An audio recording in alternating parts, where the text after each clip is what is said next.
Hello, everybody. It sounds like this microphone works. All right, I got a thumbs up. Thank you. I'm Mitch. Welcome to ClassKit and Schoolwork. We're going to cover ClassKit and Schoolwork, a little bit of Apple School Manager, and I'm sure all of you were at the earlier lecture on 18th century presidential politics. We're going to have the quiz during this session. Joking. All right, so you've got a friend's a teacher. Teacher comes to you and says, I've got an idea for an app. Probably happened to everybody in here, maybe not from a teacher. Teacher's a history teacher. History teacher says, everybody loves early 19th century presidential politics, so I want to write a quiz about it. And he's troubled because he teaches different kids, different years of the presidential elections and things like that, and wants to test them. And you say, I know how to write an app. Let me write an app. So you write this really exciting app called Election Quizzer, where the student launches the app, they choose one of their favorite elections from 1804 to 1824, and it comes up and it says, for example, 1812, James Madison won that. That's not part of the quiz. Part of the quiz is who lost. Teachers based in Massachusetts, so cover locally, did Massachusetts vote for the winner?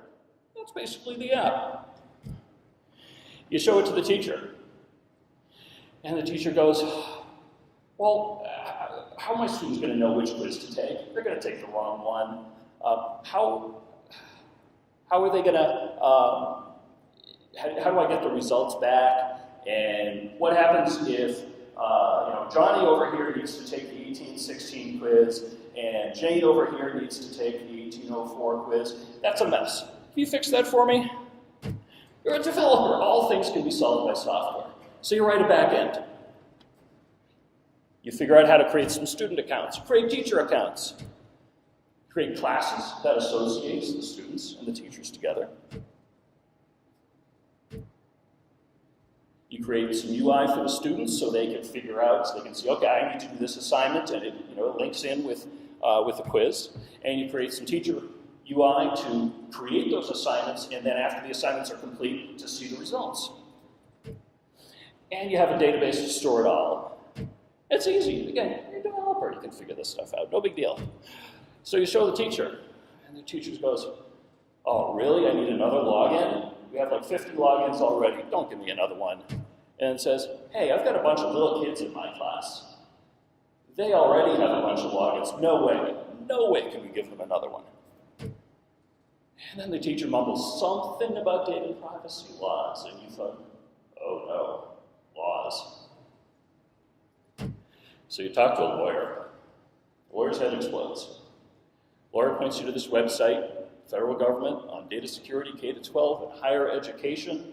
There are a ton of laws about student privacy, about storing names of students, storing the grades that the students got on tests, anything and everything. You need to go through a lot of hoops to store this information. You think, this is just a simple little app. I'm not going to sell this for thousands of dollars. I just want to help out some friends. ClassKit and Schoolwork is a solution for all of those things. ClassKit is the iOS framework that you use in Xcode when you're developing the app. Schoolwork is an Apple-provided app downloadable by anybody from the App Store for iPad that deals with the UI end for the students and the teachers. And we'll take a look at it in a minute. There is no back end needed at all. So all that work you did on the back end, thank goodness, throw it out. It deals with iCloud for the logins. And that means your app doesn't need to have any logins at all, because iCloud deals with the differentiation of the data. And it deals with shared iPad support, which is a great thing that I wish everybody had. You can only use it in education. What that means is that on an iPad, if it's associated with a school, anybody from that school can log into that iPad. It immediately downloads all their data from iCloud and from Keychain, and even their apps.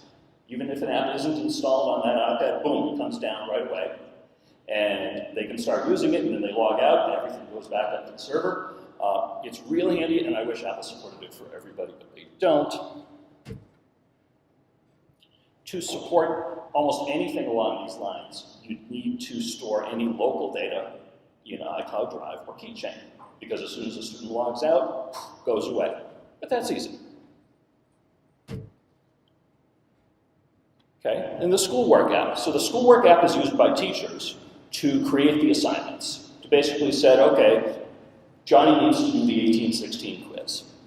Students use Schoolwork app to see what assignments they've got. And because it's all one app, the theory is if all of the apps that the students are using are compatible with ClassKit and Schoolwork, they only need to go to one spot to see all the work they need to do. And that's apples. And the way it works from a technical point of view is there are deep links, custom URLs. We'll see that in a minute. This is what Schoolwork looks like to a teacher. It's somewhat analogous to an email application. That you go ahead and you say, okay, who am I going to assign it to? In this case, you're assigning it to the entire development class. You're calling it the 1816 quiz. And you've got an application down there called ClassKit Presidents, which we'll look at in a minute, which has a very exciting generic icon. And it's the 1816 quiz that's mentioned there. And when you post it, it's like sending the email to the student that says, hey, you've got to do this thing. From the student's point of view, they use the same app on their iPad. And because of the magic of ClassKit and iCloud, it all gets synchronized together. And you go ahead and you get this handout notification that says you've got to do this. And again, we'll see that in action in just a minute. Apple School Manager is helpful to understand, although it's not absolutely necessary to use during development. Apple School Manager is where schools can create iCloud accounts for teachers and for students and for administration and associate them all in classes. And that is helpful because that's how Schoolwork then knows, okay, who do you want to assign this to? Well, it knows, Mitch is the teacher, and it knows here are the kids in the class, and then you can go ahead and assign it that way. So it deals with all that association for you. It's also used for managing the iPads that I talked about in the shared iPad scenario. It also integrates with third-party solutions like Jamf and a couple of the others so that you don't have to do everything in Apple School Manager. Now this sounds pretty cool so far. Now I'm going to make you sad because there are a lot of limitations, mostly on the deployment end of this in terms of who can actually use ClassKit. It only works on iPads, no iPhones. No Apple TV, no Apple Watch, any of those other things, no Macs. It only works on iPads with the iCloud logins that were created in Apple School Manager, which I just showed you a minute ago. So you can't deploy it unless that iPad has been configured that way and the iCloud login that's established on that iPad has been configured that way. Only schools can get Apple School Manager. So you at home, if you want to do this for your kids, maybe you're homeschooling, something like that, nope, can't do it. And not all schools with iPads even use Apple School Manager. A lot of the features of Apple School Manager require iOS 10 or 11, so a lot of the schools that bought iPad 2s, which can't go beyond iOS 9, don't bother, because they're really not getting a lot of advantage of that. So this is a little frustrating. The optimist in me says this is just version 1 of ClassKit and Schoolwork. It was just released this current summer. So my fingers are crossed that Apple will expand the possible use of ClassKit and Schoolwork over time. I know they've got a large team working on this. My gut feeling is they wouldn't put such a large team and this level of effort on something that has such a small scope. So fingers crossed. When you are developing, you can fake it a little bit. Developers have access to a simplified version of ClassKit, which you can get it through settings. I'll show you that in a minute. It's limited to exactly one class, exactly one teacher, and exactly one student, and you can't add more because you don't get to use Apple School Manager. None of it works in a simulator. Physical devices only, physical iPads only, of course. If you are an education developer and think you have a good case for really testing something thoroughly on Apple School Manager, call Apple, call the Apple Developer Relations people, or send them an email to their black box, and hopefully you can get access to Apple School Manager in a development environment where you can actually see and use those things. They have been known to do that. And that's important, because if you really want to test this in a production setting, you want to see what happens when you've got multiple students. If you want to create a user guide, so how end users can use it, they need to see all that stuff. ClassKit was introduced in either 11.3 or 11.4, depending upon how you look at it. If you go ahead and create a ClassKit class, it will pop up with an add available for 11.3. I suggest changing that to 11.4. What happened was they shipped ClassKit without public headers in 11.3, anticipating a release pretty soon thereafter. Whatever happened, happened. They made some bug fix changes, and it was 11.4 when it actually shipped for real. So even though Xcode will say 11.3, I suggest switching it to 11.4. Your app can do other things and can require whatever version of iOS you want, but any of the ClassKit things will only work in 11.4 and higher. And in a way, that's another limitation when distributing to schools, because schools upgrade slowly. Not just the iPad 2s that they still have 5 years after they bought them, but because iOS comes out in September, a lot of schools say, I'm not going to do any updates until the summertime or Christmas vacation. So I'll bet a lot of schools have just recently updated to iOS 11. Just part of the education business. All right, well, let's start putting it together. First thing you need to do when creating a ClassKit app is turn on the entitlement. You've probably seen this in Xcode. You can do this in Developer Central also. But you can just go ahead and slide that slider on. Xcode now, thankfully, magically takes care of adding the entitlements to your file and updating the app ID and everything else that needs to happen. If you forget to do this, none of the ClassKit stuff is going to work. Let's start looking at a little bit of code. I have a class called ClassKit Manager. You can do this any number of ways. To deal with ClassKit, you need to be a CLS data store delegate, which is listed there. There's only one function that you can or are required to implement regarding a delegate callback, and we'll look at that in just a minute.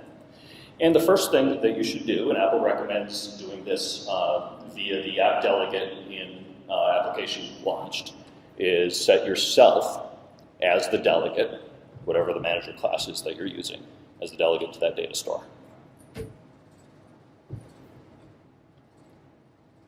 So let's talk a little bit about ClassKit contexts, which are one of the two core storage concepts within ClassKit. Contexts are assignable items, things that a teacher might want the student to do in your app, or as a developer, you might want to have assignable. And that can be a quiz, which we'll be doing here, be something to read, and there are qualifiers set up for chapters and sections and pages and all sorts of different things. It can be audio and video. It can really be anything at all that you want assignable in your app. So your app needs to know how to understand. It's going to get a magical message, which we'll show in just a moment, that says, hey, show the user this. So everything needs to be broken down into your app so you can show any of those things arbitrarily. If your app is designed to go in a particular order of sequence, you might have to break that sequence apart to accommodate that arbitrariness of that, because a teacher might assign something that potentially the student hasn't gotten to yet in the order of your app, if it's sequential. There are two steps to creating a ClassKit context. In this case, we're doing a little quiz, simplified. So we have an array of years of the presidential elections from 1804 to 1824. I'm sure you're all familiar with those elections, thanks to the lecture earlier. And you just go through and you iterate through that array. And you say, you don't say here, I want to create the contexts. You say, hey, ClassKit, give me those contexts. So it's basically the identifier path is an array. It's kind of like a tree structure. And the top level is elections, so I'm just using a fixed string of elections as the top, sort of the root of that. And then the string as a year, or year as a string, as the next item. So I'm asking for a bunch of those. They don't exist yet. That happens in part 2. Now this is the delegate callback I talked about earlier that you must implement. Create context. So this gets called not by you, but by the framework. The framework goes ahead, and when it gets a message from you that says, hey, give me the context for the 1816 election, ClassKit says, I've never heard about the 1816 election. I don't have a context for that. So go ahead, and it calls you and says, you need to create that for me. So here, you get the identifier, which is the year that we sent it earlier, and the identifier path, which we talked about earlier. And now you create the context. You have to give the context a type. Quiz is one of them, and there are a number of others we talked about earlier, chapters and media and everything else. I don't know too much as to why those even exist. Nothing seems to be different other than a little bit of UI presentation in the Schoolwork app between those. It is possible that Apple has bigger plans for that purpose. You give it the identifier, so that is, in this case, it's a string. So it has to be unique within your app. 1816 is unique enough for me, so that's what I'm using. It doesn't have to be unique across all ClassKit contexts outside of all apps, because each app can only see its own contexts, can't see anybody else's. So whatever you want to call unique is fine with them. And then you need a title, something that users see, both teachers and students. And again, we're just using the same identifier here, the 1816. And then you can optionally give it a topic, which I'm using as social science. This is another option. I don't really know why it's there, but I'm using it because it's there. And that, so in addition to social science, there's a few related to reading and science and math and engineering and a few other things. So you can use whatever you want there. And I go ahead, and as long as I'm not the root context, the one that's just called elections, I want to give it a universal link URL. This is what Schoolwork will use to open your app and tell your app what, in this case, what quiz to give this user. So if you haven't used custom URLs within apps, you can configure them very easy in Xcode. And you're supposed to use reverse domain string there. So com.mitch.electionquiz is my custom URL for this. And after that, :// So the custom URL I'm registering here is com.mitch.electionquiz : //1816, or whatever the year is that we're creating the context for right here. Now there is another way that Schoolwork can launch your app. The other way is piggybacking on top of UI activity or continuity. Either way works equivalently well. There are a couple of pros and cons for each. I've chosen this way. You can use the other way. Doesn't really matter.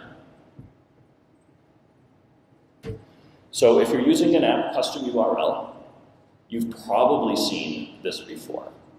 And this is no different than any other type of URL. So this is in the app delegate. There's a method for, I'm sorry about the brackets here. I wrote this part in Objective-C. If the app opens with an open URL, you look at that URL and you strip it. I do it the lazy way. You strip out the com.mitch.electionquiz : // and all you're left with is a string of 1816. And I'm sending that off to my ClassKit manager so that the ClassKit manager knows, okay, here's the quiz that we're going to give. If you were doing it the other way via continuity, you would have the continue user activity, I think is the method, in the app delegate. And what you actually get there instead of 1816 as a string, you actually get the context. So it saves you from rebuilding the context later, which is what I'm going to show you in just a second. So we have to figure out the context. So go ahead, and this is the same call to ClassKit that we looked at earlier when sort of creating the contexts, which is, this is a function that I've written here, but it goes ahead and just says, okay, give me the context that starts with elections as its root in the year of which the quiz you want to see is next. 1816 I'll use as the example. Once that comes back, I'm setting the current context, which is a var that I'm storing in my ClassKit manager here, and I'm telling that context to become active. This is your app telling ClassKit, I'm going to start doing something with this now. Start keeping track. You can only have one active context at any given time. Then the other element that is related to storage within ClassKit are activities. A context is the thing that can be assigned. The activity is the student actually using it. So it stores data related to the current use of that activity. This is going to be basically the score of the quiz that we'll store a little bit later. So I create a new activity, and I say start. ClassKit actually starts a timer here too, that it's going to report back to you later. So at the end, after the quiz, the quiz part I'm not going to bother showing you the code because it's just a boring quiz. There's nothing ClassKit related there. It'll be in the sample code if you're really curious. So at the end, I want to store the score so it gets reported back eventually to the teacher. So this is a simple function that says create a ClassKit store item, CLS store item. And that's one of the custom types that you could put into an activity.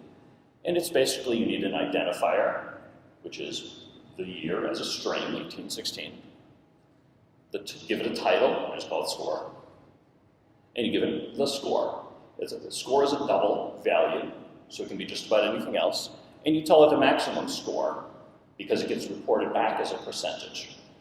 In my case, in the quiz, I'm calculating that already as a percentage, so I'm setting the maximum as 1. But if you had 43 questions and you just wanted to report back how many were right, you could send in 37 as the score with a maximum of 43. And ClassKit will do the right thing. And then you set that new score item as the primary activity, the most important thing related to the activity being performed by the student. You can have others. There's an array for additional activity items. So you can store, if you wanted to, individual results back from sections of the quiz. And all of that gets reported back. And then when the user is done, right after that step, you save the activity. So you tell the current activity, we're done, stop. And also, you tell the current context to resign active, again saying, I'm done with this. And you go ahead and you tell the CLS data store, the ClassKit data store, to save. And that's about that. There's another thing you can do with ClassKit that I use in the app that I do at work that I'm not going to show you here because it's kind of dull and boring, but I can describe how it works. You can also send student-created PDF files and a few other file types back to the teacher through Schoolwork and ClassKit. So if you've ever set up a UI activity view controller, basically a share sheet, you can share almost anything back to Schoolwork. Schoolwork doesn't really know what to do with it, but it magically transports that file to the teacher's iCloud drive because of that association that was established in Apple School Manager. And it shows a link to that file in Schoolwork for the teacher. The steps involved for the student are a little bit on the cumbersome side. For our app, we're dealing with some young kids, kindergarten through 3rd grade primarily. We'll see how they can handle that. And I have a radar into Apple to make that easier, but right now it's a share sheet like anything else. But that's a really useful tool for student worksheets, things that aren't simply scoreable. If you want, for example, write a paragraph about the 1816 election, you can go ahead and get that back that way. Let's take a look at a little demo of our app.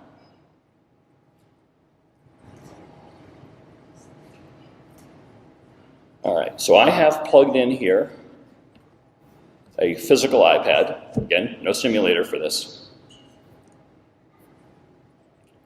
I'm glad it's showing up. So first, let's take a look at settings and developer, thing I told you about earlier. It's all the way at the bottom, so you're going to find yourself scrolling to the bottom a lot. ClassKit API, everybody has this. So that developer tool, that developer section of settings is there anytime you have any developer-signed app installed on your iPad. And here you can say, okay, I'm going to act as a teacher, or I'm going to act as a student. And very importantly, I want to reset the data. Resetting the data is really helpful because you're going to be recreating your context over and over and over again as you develop your code. Within production ClassKit, there is no way of saying, get rid of all my data. You have to write code that explicitly calls each known context and deletes it, and that's a pain. So it's helpful to do some initial development in this environment, even if you have access to real Apple School Manager configured iPads.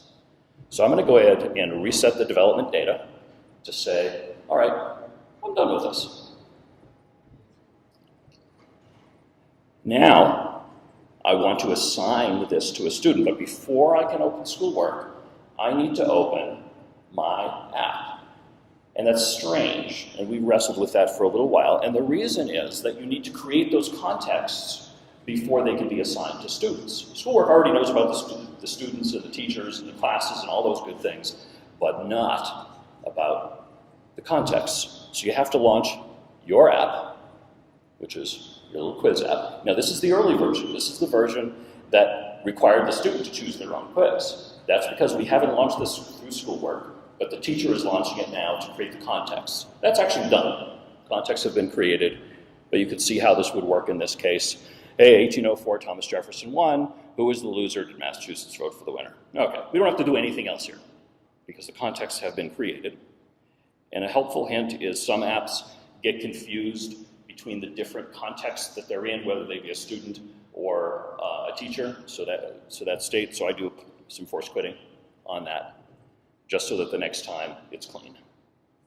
In a production environment, the same app is never going to launch on a device that is configured for both. This is just a development issue. So now I'm going to launch the Schoolwork app. First time you launch the Schoolwork app, you get a little thing that says, hey, do you want to sync your browsing history and everything else? You don't have to worry about that. So this already knows that we have this dev class, which is the development class that settings has created for us. So I hit the plus in the top right to create a new handout, basically an assignment. So I need to put that in dev class again. It only gives us one student because we're in a development environment, so we assign it to Johnny Appleseed. Apple's a nice default user for everything. You have to give it a title, and I'm going to call it the 1816 quiz. And you have to add the activity, the thing that you want the student to do. Apps, ClassKit Presidents is our app.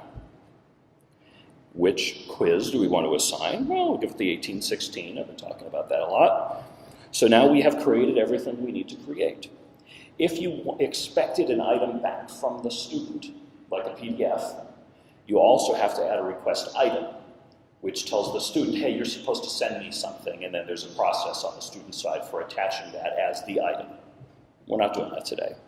You can set a due date, and you can have additional handout instructions. But I'm going to go ahead and post, which is kind of like sending the email to the student that says, go ahead and let's do it. So I'm posting it.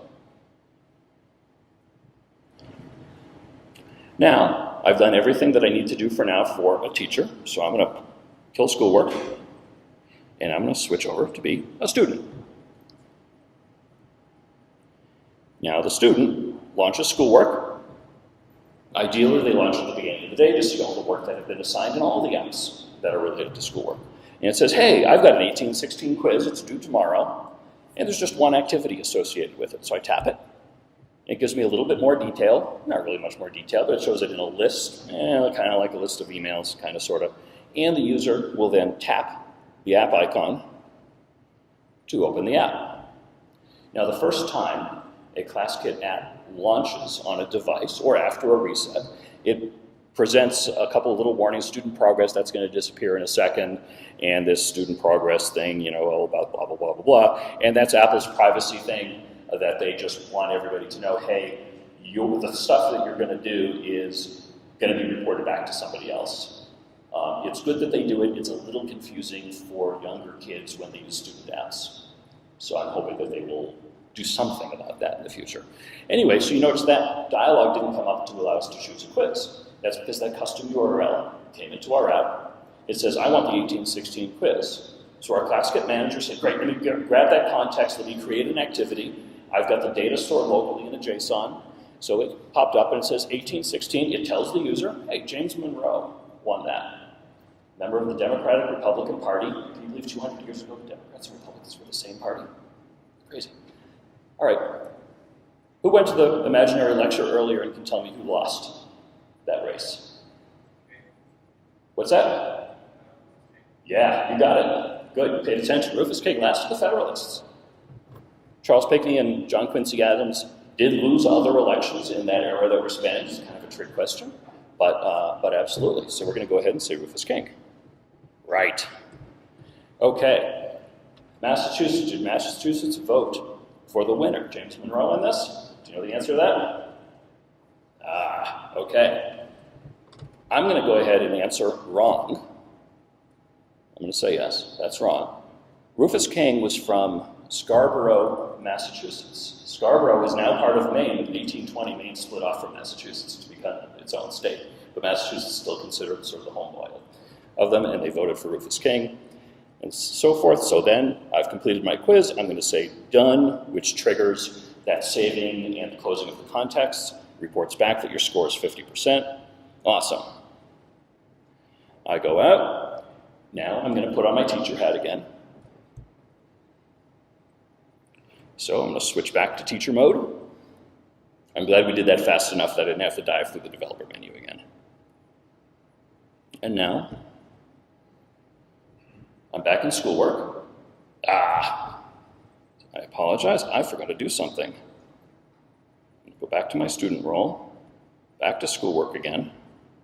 And now I'm going to say, I forgot to show you this. So it shows the student, you got a 50% in that quiz and it took you 2 minutes to do. You have to check this little blue circle over here to say I'm actually done with it. Again, one of those things that Apple, I think, could improve upon.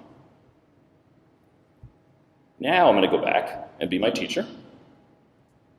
So it switches things around. I'm going to go back to schoolwork, and it says the 1860 quiz that's due tomorrow is all done. And you can go ahead and tap in it, and it shows you the results. Now imagine that there were 15 kids in the class that all took the quiz. It will show you, it's hard to read up there, average score 50%, and the average total time in the quiz was 2 minutes. Well, hit the disclosure triangle, you know that only one student actually took the quiz. But it would show you all of the detail here. And if you had other data available, other activities that were not the primary but were secondary, you could go ahead and tap an individual student and see a little bit more detail about that quiz. So you might see which question they answered right or wrong if we had coded that, or anything else. And if there was a PDF attachment that was part of that assignment, you could access it here and it would open up in a PDF view. And that is it for the demo.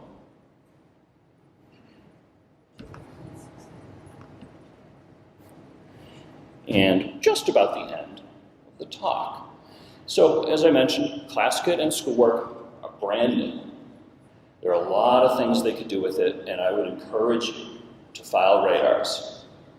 One of the most important that I've got open is to allow, I mentioned this earlier, allow ClassKit to be used without an Apple School Manager related iCloud account.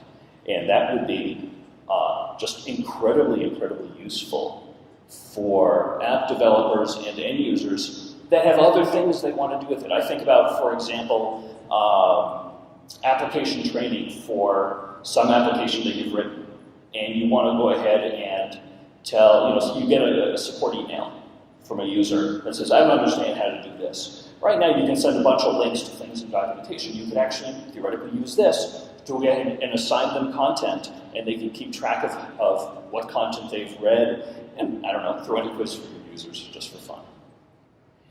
And the other radar that I think would be very useful for Apple to implement, I mentioned earlier, it's not directly related to ClassKit, but it would expand the use of this type of environment, which would be to allow shared iPad support for all iPads. That would be, I have 2 kids, they share an iPad. I would love to have different data and different applications on for each of them. So that's sort of my pet peeve there. Couple of other radars are things like allowing ClassKit to work on iPhones, because I think that would be very useful, maybe not for little kids, but maybe for some of the other environments that this might expand to. And also allow some level of sharing of context between applications of the same developer. We had a problem where our main student app is about 1 gigabyte in size. Some of the teachers have iPads, most of them have iPhones. So they can't even use it, and they usually don't have the student app installed. But because context needs to be created by the teacher, and only on an iPad, it required teachers to install the student app to go ahead and do that. So if they used just the same type of sharing that they have set up for sharing keychains and sharing iCloud containers and things like that, I think they would solve that.